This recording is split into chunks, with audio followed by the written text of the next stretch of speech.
Hello friends, welcome back to trading with Groww. मेरा नाम है असीम सिंघल एंड अगेन आज हम इस वीडियो में डिस्कस करने वाले हैं कि इस वीक के हमारे 5 सबसे important breakout and breakdown stocks कौन से होने वाले हैं। मतलब ऐसे कौन से 5 स्टॉक हैं जिनमें हमें लग रहा है कि एक अच्छी अपसाइड मूवमेंट या डाउनसाइड मूवमेंट आ सकती है। एंड आज जो हम पैटर्न यूज करने वाले हैं वो है मल्टी वीक टाइम फ्रेम पर रेजिस्टेंस एंड सपोर्ट। मतलब एक लॉन्ग टाइम फ्रेम पे हम देखेंगे कि क्या रेजिस्टेंस है और किन स्टॉक्स में सपोर्ट आ रहा है। बट आगे बढ़ने से पहले make sure that you like this video and subscribe to our channel ताकि आपको इस तरह की और भी अच्छी वीडियो आगे भी मिलती रहे। तो चलिए शुरू करते हैं आज की वीडियो। सबसे पहले देखते हैं कि जो हमने लास्ट वीक 5 स्टॉक देखे थे वेजेस के यूज करके, उनका क्या हुआ, क्या उनमें किसी में एंट्री मिली है, अगर एंट्री मिली तो क्या अभी तक उनका प्रॉफिट या लॉस चल रहा है। तो उन 5 स्टॉक में से हमें 3 में ऑलरेडी एंट्री मिल चुकी है। पहली एंट्री जो हमें मिली वो मिली हमें श्रीसेम में एंड श्रीसेम में हमें शॉर्ट एंट्री मिली है एंड एट द मोमेंट हमें श्रीसेम में 1% का प्रॉफिट हो रहा है। जो सेकंड एंट्री मिली वो हमें मिली दीपक नाइट्राइट पे एंड एज ऑफ नाउ वो जो स्टॉक है वो ऑलमोस्ट ब्रेक इवन पे चल रहा है। मतलब जिस पॉइंट पे हमें एंट्री मिली थी उसी पॉइंट पे वो भी स्टॉक खड़ा हुआ है। एंड फाइनली हमें थर्ड एंट्री मिली थी एंड्योरेंस टेक पे, जो कि एक लॉन्ग एंट्री थी। मतलब वो एक बाइंग सिग्नल हमें मिला था एंड विद इन 3 डेज उसने हमारा टारगेट को मीट कर लिया है। हमारा टारगेट करीब 6.25% का था एंड विद इन 3 डेज हमारी जिस पॉइंट से एंट्री मिली हमारा को वो क्विकली वो टारगेट पे गया और फिर वहां से वो वापस रिट्रेस कर गया। तो ये तो हुआ है हमारे पिछले हफ्ते के स्टॉक्स। इस हफ्ते हम बात करने वाले हैं वीकली पे टाइम फ्रेम पे, मतलब एक बड़े टाइम फ्रेम में हम बात करेंगे जिसमें मल्टी वीक टाइम फ्रेम देखेंगे एंड उसके बेसिस पर हम देखेंगे कि किन स्टॉक्स में एक स्ट्रॉन्ग ब्रेकआउट या ब्रेकडाउन आने वाला है। मतलब हम सबसे पहले देखेंगे जो टाइम फ्रेम यूज करने वाले हैं वो वीक होगा। उसके बाद हम उस वीकली टाइम फ्रेम पे देखेंगे कि क्या किसी स्टॉक में एक स्ट्रॉन्ग रेजिस्टेंस या सपोर्ट बन रहा है एंड इन केस ऐसा हो रहा है क्या वो उस रेजिस्टेंस एंड सपोर्ट को तोड़ पा रहा है। अगर ऐसा होता है और हमने काफ़ी हिस्टोरिकली देखा है कि अगर आपका एक स्ट्रॉन्ग सपोर्ट या रेजिस्टेंस टूट जाता है that to on a weekly time frame, वो एक इम्पेटस की तरह काम करता है। मतलब वो एक मोमेंटम देता है स्टॉक को एंड उसकी बाद अगर एक अपसाइड की मूवमेंट आएगी तो स्टॉक बहुत ऊपर जा सकता है एंड सिमिलरली अगर डाउनसाइड की मूवमेंट आती है, मतलब अगर सपोर्ट टूटता है तो स्टॉक बहुत नीचे जा सकता है। तो चलिए देखते हैं 5 ऐसे एग्जांपल्स एंड उससे पहले हम थोड़े बात करेंगे लैपटॉप पे कि ये वीकली टाइम फ्रेम क्या होता है एंड इसका सपोर्ट और रेजिस्टेंस हम कैसे देखते हैं। आज जो हम पैटर्न यूज करने वाले हैं वो है मल्टी वीक या multi year breakout and breakdown pattern. तो सबसे पहले मैं आपको ब्रेकआउट के बताता हूँ। ये मैंने आपको लेफ्ट में दिखाया हुआ है। इसमें क्या होता है कि जो स्टॉक है वो काफ़ी हफ्ते, महीनों या सालों से बार बार आके एक रेजिस्टेंस पर आकर वहाँ से बाउंस बैक दे रहा है ऑन द डाउन साइड। जैसे कि आप देख सकते हैं यहाँ पर ये स्टॉक आया एंड उसके बाद इस पॉइंट को तोड़ नहीं पाया and it went down. Similarly ये फिर से यहाँ पर आया, इसको फिर से यहाँ रेजिस्टेंस फेस हुई और फिर से नीचे आ गया एंड ये फिर से थर्ड टाइम आया और उसको थोड़ी बहुत रेजिस्टेंस फिर से मिल रही है। अब क्या होता है कि इस पॉइंट पे जो करीब 39 रुपीज़ का हमें यहाँ दिख रहा है, उस पॉइंट पे बार बार स्टॉक आ तो पा रहा है बट वो उस पॉइंट को ब्रेकआउट नहीं दे पा रहा है बिकॉज वहाँ पर अभी जो बेयर्स हैं बहुत स्ट्रांग है। मतलब वहाँ पर सेलिंग प्रेशर बहुत ज़्यादा है। बट क्या होगा, धीरे धीरे करते करते जो जितना भी सेलिंग प्रेशर है वो कम हो जाता है एंड एक बार ऐसा आता है कि यहाँ से स्टॉक एक स्ट्रॉन्ग अप मूव लेगा। Right, this is called a multi week breakout. और जब ऐसा होता है तो यही लेवल जो हमारा अभी तक एक स्ट्रॉन्ग रेजिस्टेंस बना हुआ था वो सपोर्ट बन जाता है एंड काफ़ी बार देखा गया है कि अगर ऐसे काफ़ी हफ्ते, काफ़ी साल के बाद एक ब्रेकआउट आता है तो जो स्टॉक है वो बहुत स्ट्रांगली ऊपर चले जाता है। इसी का उल्टा है मल्टी वीक या मल्टी ईयर ब्रेकडाउन। जैसे कि मैंने राइट साइड में दिखाया हुआ है, आप देख सकते हैं कि जो स्टॉक है वो काफ़ी महीनों से बार बार एक ही लेवल पर आकर वहाँ से बाउंस बैक दे रहा है। तो ज़रूरी नहीं है कि वो यहाँ से अब फिफ्थ टाइम आएगा तो फिर से बाउंस बैक देगा। ऐसा भी हो सकता है कि अगर यहाँ पे स्टॉक वापस आए एंड यहाँ पर एक अगर वो अच्छी कैंडल के साथ यहाँ पर एक क्लोजिंग दे दे नीचे की तरफ एंड आप देखेंगे कि अगर ऐसी क्लोजिंग अच्छी मिलती है तो वॉल्यूम्स भी ज़्यादा होते हैं, तो काफ़ी चांसेस है कि यहाँ से स्टॉक बहुत स्ट्रांगली नीचे गिर जाएगा। आज का जो पहला स्टॉक है जिसमें एक स्ट्रॉन्ग अपसाइड की पोटेंशियल दिख रही है वो है महिंद्रा हॉलीडेज। यहाँ पर मैं आपको वीकली चार्ट दिखा रहा हूँ एंड जैसे कि आप देख सकते हैं ये स्टॉक बार बार करीब इस लेवल पे, करीब 285 के लेवल पर आकर वहाँ से उसको रेजिस्टेंस मिल रही थी and it was coming down. But अगर आप देखें लास्ट टाइम जो उसको रेजिस्टेंस मिली थी वो 2017 में मिली थी और अब जाकर आफ्टर ऑलमोस्ट 5 ईयर्स वो वापस उसी लेवल पे वापस आ गया है। हम ये जो एनालिसिस कर रहे हैं ये क्लोजिंग बेसिस पे कर रहे हैं, हम इसको टिक के बेसिस पे नहीं कर रहे। तो हम वीकली क्लोजिंग बेसिस पे देख रहे हैं इसको। तो काफ़ी चांसेस है कि यहाँ से अगर स्टॉक ने एक अच्छी ऊपर की तरफ क्लोजिंग दे दी, मतलब 285 के ऊपर क्लोजिंग दे दी, तो देर आर हाई चांसेस कि ये स्टॉक बहुत ऊपर चले जाएगा। अब महिंद्रा हॉलीडेज, बिकॉज हॉलीडेज के बेसिस पर ये कंपनी थी एंड पिछले कुछ सालों से कोविड की वजह से जो हॉलीडेज कम हो गए थे, इसलिए काफ़ी चांसेस है कि जो स्टॉक गिरा है it went down because of those reasons, because of Covid. But because अब स्पेशली आफ्टर कोविड इतना कम हो गया है, लोग वापस अपनी ट्रैवल बढ़ा रहे हैं और हॉलीडेज पे जा रहे हैं, वो एक फंडामेंटल रीज़न और हो सकता है कि इस स्टॉक में अगर एक अच्छी अपसाइड मूवमेंट आए तो हम लोग को 100% तक का भी रिटर्न आ सकता है। तो इस स्टॉक का जो मैं एंट्री प्राइस लिखूंगा वो लिखूंगा 290 का। इसमें जो हमारा स्टॉप लॉस होगा वो करीब 200 रुपये का होगा। वो इतना बड़ा स्टॉप लॉस इसलिए क्योंकि आप देख सकते हैं कि ये स्टॉक में जो वॉलिटिलिटी है वो काफ़ी ज़्यादा है और जो लास्ट स्विंग लो था वो करीब 200 रुपये का था। मतलब इस स्टॉक में हमें 90 रुपये का हमारा रिस्क हो रहा है and I will take this stock only अगर मेरे को कम से कम 1:2 का मेरे को रिस्क टू रिवॉर्ड मिलेगा। मतलब जो मेरा टारगेट होगा वो करीब 500 रुपये का होगा फॉर दिस स्टॉक। दूसरा स्टॉक जिसमें अगेन एक बहुत ही स्ट्रॉन्ग अपसाइड के चांसेस लग रहे हैं वो है शॉपर स्टॉप। आप देख सकते हैं कि शॉपर स्टॉप में करीब 2018 में एक बहुत अच्छा हाई बना था, उसके बाद बस स्टॉक काफ़ी नीचे गिर गया। मतलब 620 650 के लेवल से वो नीचे गिरता गिरता ऑलमोस्ट 125 के लेवल पे आ गया है। बट उसके बाद उसने काफ़ी अच्छी पकड़ बनाई है and it has again reach back to its high. मतलब हम देख सकते हैं कि ऑलमोस्ट 4 साल के बाद स्टॉक अपने वापस उसी हाई पे पहुंच गया है एंड अगर उसने अब ये लेवल तोड़ दिया तो काफ़ी चांसेस हैं कि स्टॉक ऊपर चलता चले जाएगा। So let us first mark the resistance zone of this stock. तो मैं यहाँ पर इस लेवल को मार्क कर रहा हूँ जो कि क्लोजिंग बेसिस पर है एंड उसके बाद मैं हाई को भी मार्क कर रहा हूँ। तो दिस लेवल जो ये हमारे 2 लेवल बन गए, इसको हम एक तरीके का रेजिस्टेंस जोन बोल सकते हैं। मतलब चांसेस हैं कि अगर स्टॉक ने इस रेजिस्टेंस जोन को ऑन द अपसाइड ब्रेक कर दिया और क्लोजिंग ऊपर दे दी तो then this stock can go very high. अगर अब ऐसा होता है तो हम इसको 2 तरीके से ट्रेड कर सकते हैं। Firstly let me write down the entries. तो जो मेरा एंट्री प्राइस बनेगा वो करीब होगा 650 का, बट प्रोवाइडेड वहाँ पर मेरे को क्लोजिंग बेसिस पे मिल जाता है। मतलब वीकली क्लोजिंग मेरी होनी चाहिए 650 के ऊपर। अब जो इसमें हमारा स्टॉप लॉस हो सकता है, अगर तो हम एक अग्रेसिव ट्रेडर हैं तो हम अपना स्टॉप लॉस ये जो रेजिस्टेंस जोन का जो नीचे वाला पार्ट है मतलब 600 रुपये, हम उसको ले सकते हैं।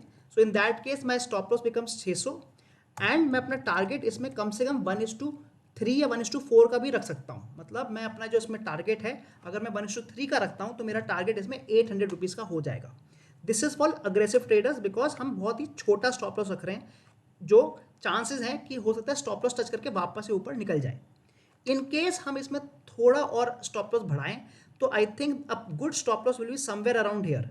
अगर आप देखें इस रीजन पे करीब 500 रुपये के रीजन पे मेरे को लगता है कि अगर स्टॉक आता है तो वहाँ से एक वापस बाउंस बैक ऊपर की तरफ देगा बिकॉज 500 रुपये एक साइकोलॉजिकल नंबर भी है। तो जो सेकंड हमारा स्टॉप लॉस हो सकता है दैट कैन बी 500।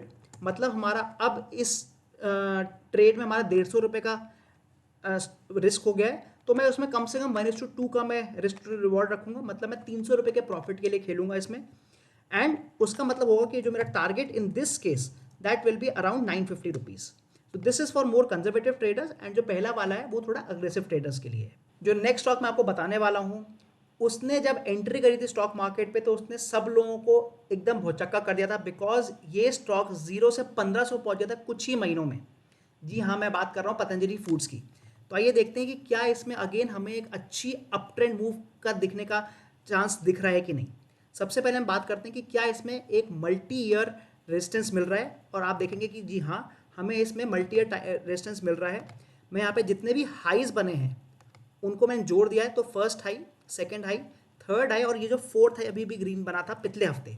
एंड आप देख सकते हैं कि इस लेवल को ये नहीं तोड़ पा रहा था Patanjali foods after having a great move in first few months. तो हम देख सकते हैं कि जो जुलाई 2020 का जो लेवल था उसके लेवल के बेसिस पर हम अगर ट्रेंड लाइन बना दें उसको उसने इसी वीक तोड़ा है। इनफैक्ट अगर हम देखें तो हमारी जो एंट्री प्राइस था वो करीब 1200 का था जिस पॉइंट पे हमें एंट्री मिल गई थी इस पे दिस वीक इटसेल्फ। अगर हम उस समय एंट्री कर लेते हैं तो हमारा क्या टारगेट होगा, हमारा टारगेट होगा कि इसका जो ऑल टाइम हाई गया है मतलब करीब 1500 पॉइंट। तो इस स्टॉक का हमारा जो टारगेट है वो करीब 1500 पॉइंट है एंड इस स्टॉक में मैं ज़्यादा से ज़्यादा 100 पॉइंट का ही स्टॉप लॉस लेना चाहूँगा। मतलब मैं इसमें कम से कम 1:3 का ट्रेड लेना चाहूँगा, बिकॉज ये बहुत ही अच्छा ट्रेड लग रहा है जिसमें 1500 को ही टच करने में काफ़ी ज़्यादा चांसेस हैं कि टच कर लेगा। दैट मीन्स इस स्टॉक में जो हमारा स्टॉप लॉस होगा वो 1100 का होगा, which gives us the risk to reward to 1:3। आज का हमारा फोर्थ स्टॉक जो अगेन एक बहुत ही स्ट्रॉन्ग जगह पे खड़ा है, ऑलमोस्ट अपने ऑल टाइम हाई पे खड़ा है, एंड वो एक मल्टी ईयर ब्रेकआउट दे सकता है, वो है अशोक लेलैंड। जैसे कि आप देख सकते हैं इस समय का जो स्टॉक प्राइस है करीब 165 का, और उसका जो ऑल टाइम हाई है वो है करीब 167 का, मतलब बहुत ही क्लोज है। अगर यहाँ से एक अपसाइड मूव आई तो अशोक लेलैंड बहुत ज़्यादा ऊपर जा सकता है। तो सबसे पहले मैं आपको दिखाता हूँ कि हमारा रेजिस्टेंस क्या आ रहा है। हमारी रेजिस्टेंस की लाइन ये बन रही है and we are very close, मतलब हो सकता है कि हमें अगले हफ्ते ही इस स्टॉक में एंट्री मिल जाए। इस स्टॉक में एक और इंपॉर्टेंट चीज़ है कि आप देखेंगे कि अगर इसमें आपको एंट्री मिलती है तो जनरली ये जो स्टॉक है सिंगल साइड की मूव बहुत ज़्यादा देता है। Let me show you what I mean. अगर हम देखें कि नीचे से अगर हम देखते हैं तो ये देखिए ये जो स्टॉक है अगर एक साइड मूव देता है, मतलब अगर ये अपसाइड की मूव देता है तो काफ़ी बार ये अप्स इस तरह के लेवल्स बनाता हुआ ऊपर चलता चले आता है। मतलब right from very low level of 15 rupees ये 150 रुपये पे पहुंच गया, मतलब 10x। सिमिलरली अगर आप देखें जब उसने सेकेंड टाइम ऐसी मूव दी थी तो समथिंग सिमिलर मूव दी थी इसने, जहाँ पर ये ऊपर चलता चला गया। इसका मतलब ये है कि अगर ये यहाँ से एक ब्रेकआउट दे देता है तो मैं इस स्टॉक को थोड़ा ट्रेलिंग बेसिस पर ट्रेड करना चाहूँगा, ना कि विद अ टारगेट, ना कि विद अ फिक्स टारगेट। मतलब जो भी मेरे स्विंग्स बनेंगे, जो भी मेरा स्विंग लो बनेंगे, मैं वहाँ पर अपना जो स्टॉप लॉस है उसको ट्रेल करता चले जाऊँगा। मतलब अगर ये स्टॉक कुछ ऐसी मूव देता है तो मैं इसमें कुछ टारगेट नहीं रखूंगा, बिकॉज हो सकता है कि यहाँ से ये अगेन 3x या 4x की मूव दे दे। ये एक मल्टी बैगर स्टॉक है, तो मैं जो अपना स्टॉप लॉस है उसको हर स्विंग के बेसिस पर ट्रेल करता जाऊंगा। I will not have any targets for this particular stock. और इसमें अगर आप इनिशियल अपना स्टॉप लॉस रखना चाहते हैं तो हम करीब 10% का अपना इनिशियल स्टॉप लॉस रख सकते हैं। आज का जो हमारा लास्ट स्टॉक है उसमें मैं आपको ब्रेक डाउन का एग्जाम्पल दिखा रहा हूँ, और वो है एम्फेसिस, और ये मैं आपको डेली टाइम फ्रेम पे दिखा रहा हूँ। ये इसलिए मैं आपको दिखा रहा हूँ because it is not necessary कि हमें जो स्टॉक मिले वो वीकली टाइम फ्रेम पे ही मिले। आपको कोई स्टॉक फॉर अपसाइड या डाउनसाइड डेली टाइम फ्रेम पर भी मिल सकता है, लाइक दिस स्टॉक। तो आइए मैं दिखाता हूँ आपको कि यहाँ पर इस स्टॉक को कहाँ पर एक स्ट्रॉन्ग सपोर्ट मिल रहा है। This is the place where इस स्टॉक को अगर हम इसका अगेन एक सपोर्ट जोन बना दें, ये इसका एक सपोर्ट जोन रहा है जहाँ पर इस स्टॉक को बार बार सपोर्ट मिलता रहा है। Let me show you how. अगर आप देखें यहाँ पर इसको पहले रेजिस्टेंस मिल रहा था, एंड जैसे कि मैंने आपको बताया कि अगर एक रेजिस्टेंस टूट जाता है तो वो एक सपोर्ट की तरह काम करता है। मतलब एक बार ये टूट गया तो this became a very strong support. And ये हम जुलाई 2021 से बात कर रहे हैं, मतलब ऑलमोस्ट एक साल हो गया है तब से ये लेवल नहीं तोड़ पा रहा था। एंड अगेन जब ये इस लेवल पे पहुंचा है इसको एक स्ट्रॉन्ग सपोर्ट मिला है, यहाँ पर एक बार, यहाँ पर दो बार, एंड यहाँ पर फॉर द थर्ड टाइम। मतलब अगर यहाँ से अब एक एंट्री मिल जाती है इसको ऑन द डाउन साइड तो काफ़ी चांसेस हैं कि ये एक स्ट्रॉन्ग डाउन साइड की मूव दे सकता है एम्फेसिस। तो क्योंकि अभी शॉर्ट मूव है एंड हम लोग इसको कुछ दिन होल्ड करने की बात कर रहे हैं, तो आप इसको जो ट्रेड कर सकते हैं वो आप स्टॉक्स में नहीं कर सकते, आपको इसमें फ्यूचर्स को ट्रेड करना पड़ेगा। So let me tell you what are the different ways जिससे आप शॉर्टिंग में ट्रेड कर सकते हैं। जो पहला तरीका होता है उसको हम फ्यूचर्स को सेल कर सकते हैं, फिर फ्यूचर्स हम शॉर्ट कर सकते हैं। मतलब आप एम्फेसिस का जो फ्यूचर है उसको आप सेल कर सकते हैं, बिकॉज ये जो स्ट्रैटेजी है ये पोजिशनल स्ट्रैटेजी है। अगर आप फ्यूचर्स में नहीं काम करना चाहते हैं और अगर आप ऑप्शंस में काम करना चाहते हैं तो आप जो भी एट द मनी की जो पुट है, मतलब करीब आप मान लीजिए 2000 रुपीज़ की जो पुट आएगी उसको आप बाय कर सकते हैं। So this is the second way, क्योंकि अगर मार्केट नीचे गिरेगा तो जो आपकी पुट है उसका प्राइस ऊपर बढ़ेगा and that will in case and वो आपको प्रॉफिट देगा। और जो तीसरा तरीका है उसमें हम कॉल्स को सेल कर सकते हैं। इसमें हम मान लीजिए 2100 की कॉल को सेल करेंगे, बट कभी भी अगर हम कॉल को सेल कर रहे हैं तो हमारे पास हमेशा हेज होना चाहिए, बिकॉज अगर हम हेज कर लेते हैं तो हमारा अनलिमिटेड लॉस नहीं हो सकता, हमारे पास एक हेज सिस्टम हो जाता है। So in this case what we can do is we can have a 2500 की कॉल को बाय कर सकते हैं हम, बिकॉज यहाँ इस चार्ट के हिसाब से भी करीब 2500 का हमारा स्टॉप लॉस भी बन रहा है। सो देर आर 3 डिफरेंट वेज जिस तरीके से आप शॉर्ट में इस स्टॉक को ट्रेड कर सकते हैं। इस स्टॉक को अगर नीचे जाता है जैसे मैंने आपको बताया तो हमारे जो स्टॉप लॉस है वो 2500 होगा और इसमें हम 1:1 का टारगेट पे ट्रेड कर सकते हैं। तो ये थे इस वीक के 5 breakout and breakdown stocks. But आप ये जान लें कि ये कोई भी बाय या सेल रिकमेंडेशन नहीं है। हम आपको केवल multi year and multi week का जो ब्रेकआउट स्ट्रैटेजी है वो पैटर्न समझाना चाह रहे थे, उसी के लिए हमने ये एग्जांपल्स लिए। अगर आपको ये वीडियो पसंद आई है तो make sure that you like this video and subscribe to our channel, and मैं मिलता हूं आपको अगली बार। Thank you.